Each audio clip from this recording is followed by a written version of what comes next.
I want a cold watermelon drink, not drink. Welcome. I am your host, Markia Butler. Glad you joined us today. At Let Your Love Be Real Talk Show, we have a topic today that is dear to many hearts that has impacted the Black community and churches worldwide.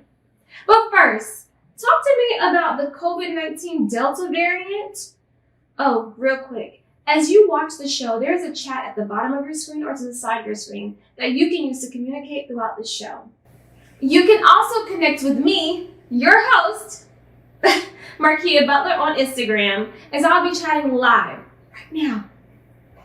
Will we be shutting down again?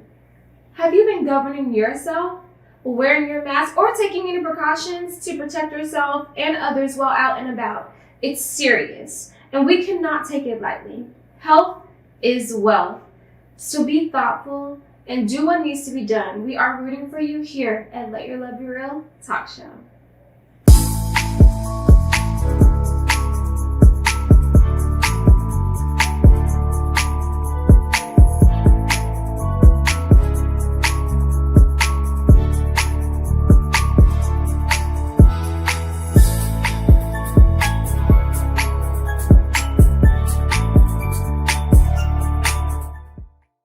Today's guest is a self-taught and well-accomplished celebrity makeup artist from Brooklyn, New York.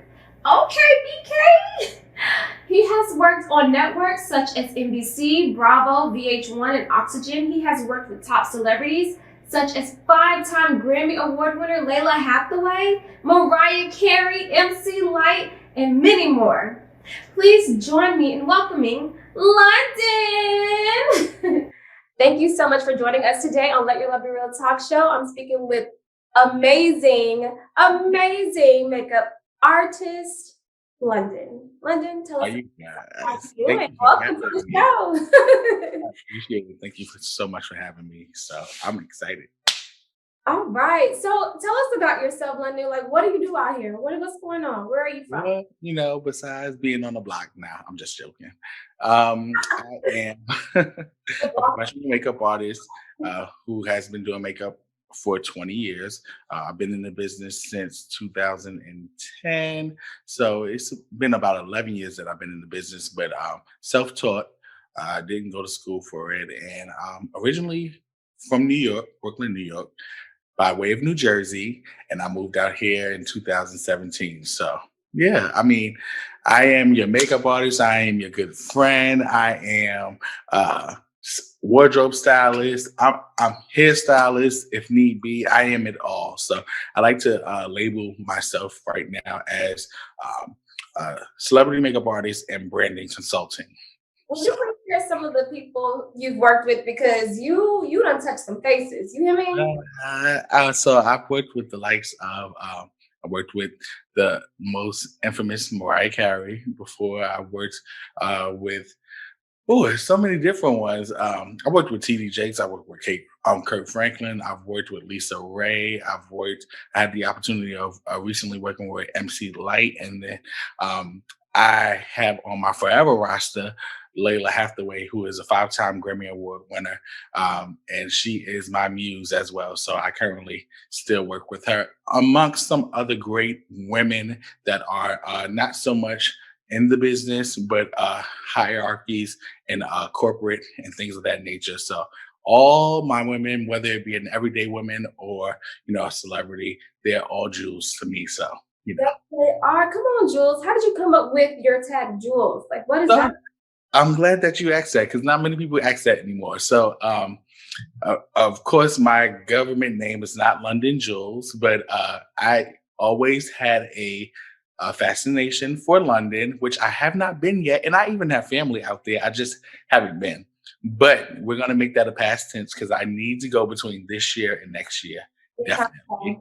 And then I've always loved Jules Santana, repping Harlem, New York, so I've loved the name. So I just took the name and, kind of had to add my own little twist to it. So Londyn is not spelled the regular way. It's spelled with a Y. And then Jules, well, originally it was going to be like Juwelz, but people just kept saying, "No, Londyn Juwelz, Londyn Juwelz." I was like, "It's Jules, it's Jules," because it was supposed to be like Joel Santana. But so I came up with that, and I just love it. Like most people don't even realize that that is not my born given name. My born given name is actually Adrian that my mother gave me, who I love so much. But and I love the name, but I just at that point in time of my life I wanted to be able to establish some sort of separation. And in this world that we live in this day and time, a lot of people don't go and do research on things. So I knew that people wouldn't really go and Google, oh, well, let me see, or even on my Instagram page, my actual government name is on there. And then I have London in quotation marks, but nobody really notices it because all they just see is just London. So, Well, I but it know. was something that I could I have for love the myself. idea. I noticed it, and I love the idea of jewels, calling women jewels, calling your artist jewels. That's so wonderful. And so I wanted to just ask about any information or advice you would give to makeup artists that are on the come up and they're interested in doing what you do. You're a celebrity makeup artist. So what I, advice? honestly, for me, it's just all about genuinely being yourself, genuinely honing into who you are as a person. A lot of that of the culture and the branding and just the placement has a lot to do with your personality.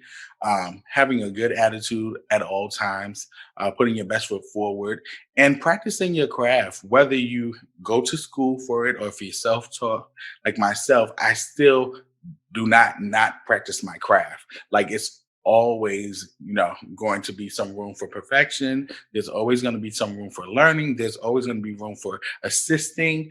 And when I say assisting, I don't mean being abused and assisting all the time and not being reciprocated for it or not being paid for it.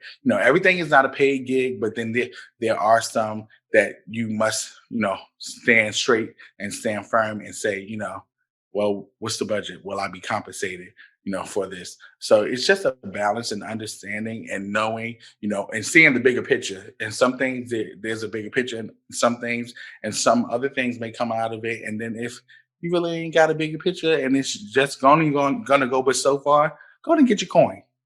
Get your coin. Get your Thanks. coin. So, but yeah, I for me, I'm all about the we talk about energy and stuff like that all the time, but I'm all about the energy and what people can bring to the table as for themselves, not so much physically, but just with their personality and things of that nature. And that's so wonderful. Yeah. Also, so you're in the industry dealing with image. How important is image to you? Ooh. Well, image is very important.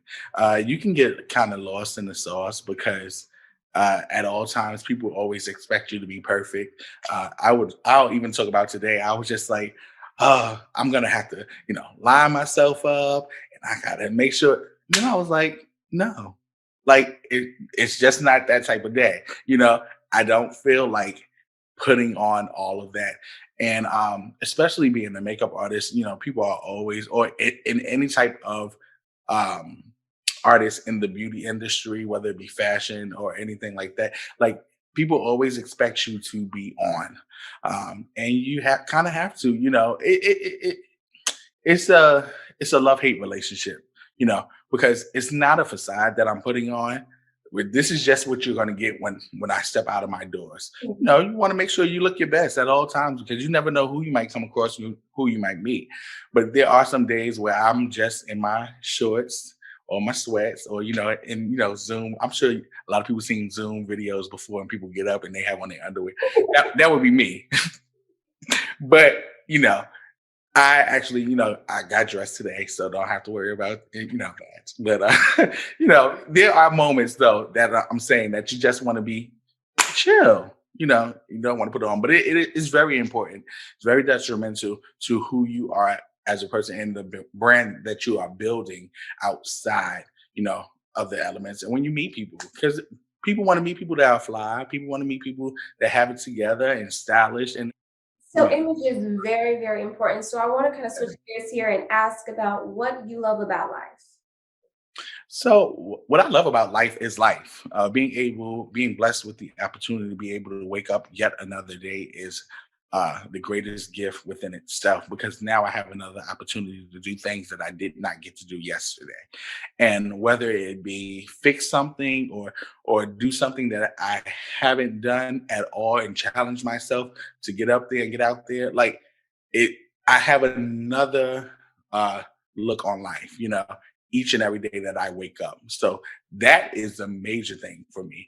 Um, the other thing that I love about life is being able to really get to know who I am as a person and really get to learn me and really get to love on me and grow and just pick out those things that shouldn't be in where they should be, or looking at myself in the mirror and saying, hey, what can you do to improve who you are as a person today?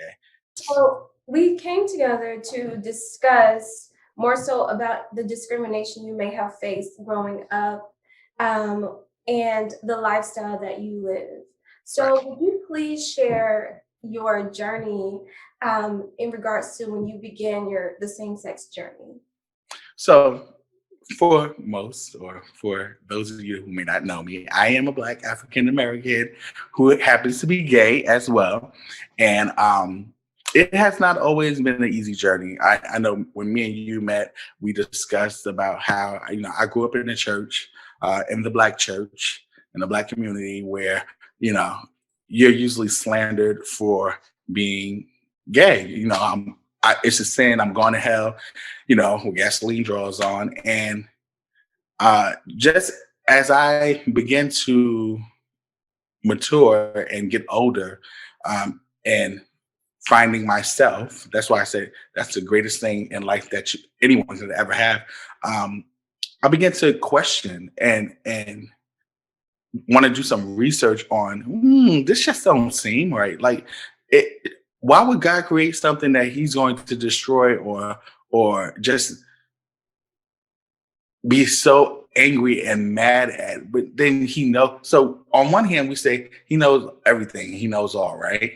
Then on the other hand, we say, oh well, but whatever you do, or being gay it's a sin. You're gonna burn. Like, you're an abolishment to, you know what I mean? It's an abomination. But if He created me, then did He not know that all this was going to transpire before?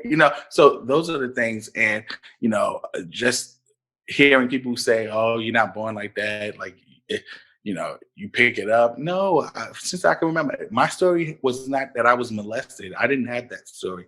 And shout out to those that may have had that story and had to experience that and have gone through it and come through it, on top. But that was not my story. So then what happened? You know what I mean? What happened then? And for me, it was a thing of, you know, I couldn't be who I myself because I was taught not to be it, or taught to hate it so much that it was just always something I put it in the back burner. So, and going to church and being in church and being in the choir and singing on the choir. So all those things played an effect, and having godparents that are in the ministry and like higher ups and in the ministry, bishops and first ladies. So you just kind of close yourself in a shell and think that it's cool, and it's not. And it's sickening, and it can make you sick, not just like mentally, but physically as well, because you are not being able to be 100% you. So it wasn't until I got in my late 20s, my 30s, that I started to realize that, like, this it can't be right. Like, there has to be something better than this. And I started living my life, and that meant no restrictions, no holds bar. It is what it is, with all due respect for myself. So I wasn't out there just being, ratchet, but I was being who Adrian is, or London is, you know. Um, and that was me.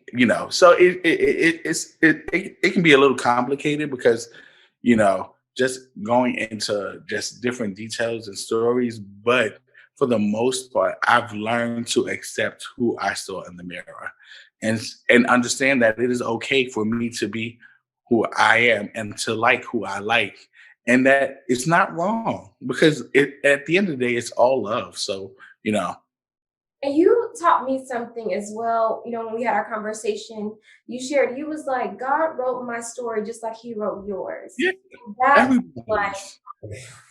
I mean, because I think that just in the world of today, we pick and choose uh, what we want to accept, what we don't want to accept. We pick and choose what's it can be right for you, but then if you turn it on my story, it's wrong for me. You understand what I mean? Like it's okay and fine for even the whole synopsis of, and I'll use this as an example, a woman being with a woman. Oh, that's that's the most funnest thing. Everybody is, oh yeah, guys love it. A man with a man, and then it's look like everybody is looking at you like, oh, it's so disgusting. But why are we so fascinated with women and women being together? But then the tables turn when it's the man and the man. It's all still love. You know what I mean? We happen to over sexualize things, and some other different elements come in, and that's what makes things harder. I always say to people too as well. Do you think that if growing up being teased, being ridiculed, for you not being as masculine, or I mean, and I'm not the most masculine nor feminine guy. I'm kind of neutral in the middle, but having the name Adrian, of course, they're looking for a female. When the teacher's calling you in class, so all of that. Do you think that if I had a choice to say, if God said to me tomorrow, there's two pills. One pill will keep you as is, and you'll continue to live the life that I have planned for you right now. Or this pill will make you straight, and you'll live a heterosexual life, and you'll have this family. What would you think that I would choose? If I had the opportunity. Because nobody wants to go through all that ridicule. Nobody wants to go with feeling like they are not wanted or loved because of who they are. You know what I mean? So if I could avoid all that, well, then give me the blue pill then, and let's just do that. But at this day and time, though, if I was presented with that opportunity, I'm sticking with the red pill. I'm sticking with this life because now I fought for this life. I fought for who I am today to be where I'm at today. All the experiences have made me who I am today. So I wouldn't trade it in for anything. And But I do want to ask, growing up, did you have the support of family or friends or someone that you can turn to? And would you share for youth that may be seeking some sort of covering? I didn't really have. I mean, my family was there, but when you're growing up and you're in a closet or you're trying to hide who you are, there is no one to talk to because you don't want anybody to know your secret, or you don't want to disappoint that family or that family member or your mom or your dad. So who can I talk to? For the longest I grew up as a single child until I was about the age of 10. Then my mother had another child. So, and the dynamics by then, we're 10 years apart. I can't really talk to him about what I'm going through because he doesn't understand. So when I'm 20, he's 10 and talking to a 10-year-old about something. So no, I didn't really have I faced everything either with my friends or those that were older around me that were also in the same lifestyle as me. I looked up to them. So, but I didn't have a lot of friends that were around my age, which I think helped as well. They were either older or a little bit older, so they were role models, and they were like, "No, we don't do that. Oh no, you won't be doing this. Oh no, come on in here." So I had that element, but other than that, like just talking, I wasn't much of a talking growing up. Yeah, more of an observer. So. So, with the knowledge that you have now, is there any information you can give youth of today who may need to have Yeah, someone? yes, absolutely. What I would tell the youth of today is to first I mean, they have to be open and ready to listen. I think that the youth of today feel that what I once did as well, feel that they know everything. And that's not always the case. You know, it's good to have older people or role models around you that can say when you're wrong and not always praise you about when you're right, or can say, hey, I see you going down the wrong path. You know, you might want to try something a little bit different. And also who can verbalize and say, this is not just a fad, like this isn't a trend. I feel that today, in today's world, we have so many different labels, but we try not to be labelized. Like we have the non-binary, we have LGBTQ, we have trans, you have queer, you have. It's just so much, and it's like in a world where you try not to be labelized, but we end up labelizing ourselves anyway. So I would just say to them to really just get someone of an older sense that can be a role model to them, that they can be verbal with, and be transparent with, and just speak their mind so that they can lead them in the right direction that they need to go.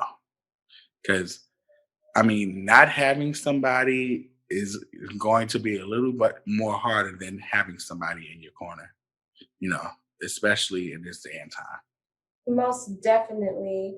And so I do want to ask, is there anything you want to say to specifically the Black community and gay community? Like, is there something specific you would like to You, share?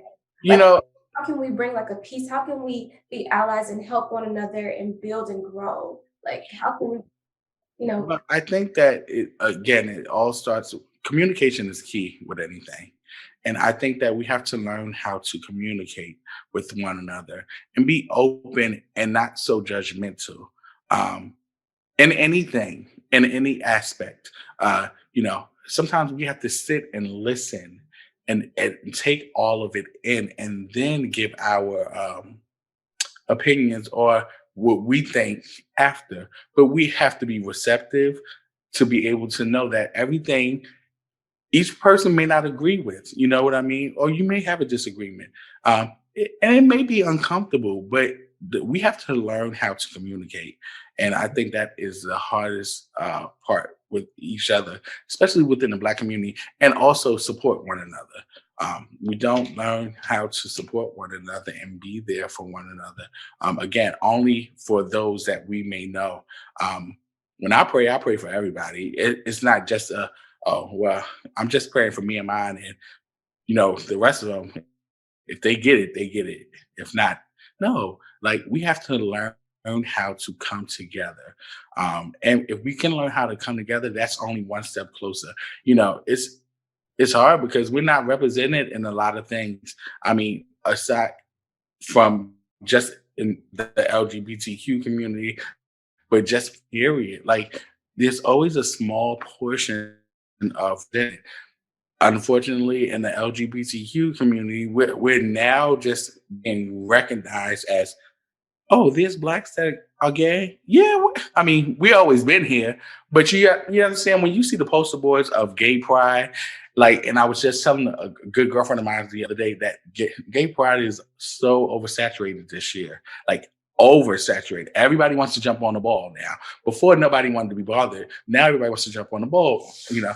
And with that being said, like you would always see posters or events or ads with a whole bunch of white people, and there was never any representation of us there. Like whether it be a black male or a black female, there was never any, you know, all you just see is the white people, you know, in the forefront. So now it's starting to shift, but it's still everything, as we know in this world, is moving slowly. You know, we have to fight. We have to fight in every aspect, especially being African American. So I don't want to fight with my fellow siblings and my fellow black people. I want to come together so that we can fight the fight together and be strong and elevate, you know. And I think that that is where we are failing. and the community whole as an aspect. Because just like I'm gay, there's somebody else brother that's gay. There's somebody else cousin that may be gay. We all got them in our family. Just like as if we may have that one or two people that have done drugs and become a drug addict in our family. Like so, there's no room to point fingers at one another. Instead, let's not point the finger and hold hands with one another and say, how can we, be of help to one another? How can your story help my story? And how can we be great? Like, how can we keep each other safe? Because that thing Stay. literally is about Yeah. safety, and it takes a village. It takes you ain't never lied. It takes a village, but that safe word is the most important part because if we are not being safe or protecting our own, who's gonna protect us? Well, London, I am so proud of you. Like, you are just flourishing. Like, your makeup is exceptional. Thank you. I appreciate I that. have the opportunity for you to grace my face and not your jewels. So where Yeah. can we find you? If just want to, maybe connect with you some sort of way, please share your Yeah. handle. Well, absolutely. You can definitely find me on Instagram right now. And my handle is at Londyn Juwelz, and that's LON as in Nancy, D as in David, Y as in Yo-Yo, N as in Nancy, J as in Jack, UWELZ as in zebra. And hit me up. I mean, hit me up, like, share, comment, say hey. Most awesome stuff. There's a shirt I want on his page. So, Leonardo told you, I was You like, know what? So that's actually a dress. it, can I? You go. And I'm. you can definitely, yeah, you can definitely. It's a dress that I've gotten from a place that I won't give any Cool. promotion to. Yeah, you don't gotta shout out, but I want everybody to have my shirt dress. Mhm. But Yeah, yes, I thank you got so it years much. ago, so it's not in the stores Not even anymore. available anymore. So I'm just waiting on like a red carpet or But I something. got you. You can Okay, just come by, come out of the house. I got you. okay, thank you. It was such a pleasure to chat with you today and just to Thank start you. the conversation. So we love you here at Let Your Love Be Real Talk Show, and thank you guys so much. I'm Markia Thank Butler, and thank you you. so much, Londyn. Yes. That was an awesome interview with Londyn. There is so much work and love that is needed in homes and communities, most of all healing. We each have different journeys. Reminder, each of us have different stories and they're written. We are just walking it out. Prayer and love and peace to you and your loved ones and those are watching today. We will not always understand, but kindness will take you as far as well as letting your love be real. We are something today because of your love and support.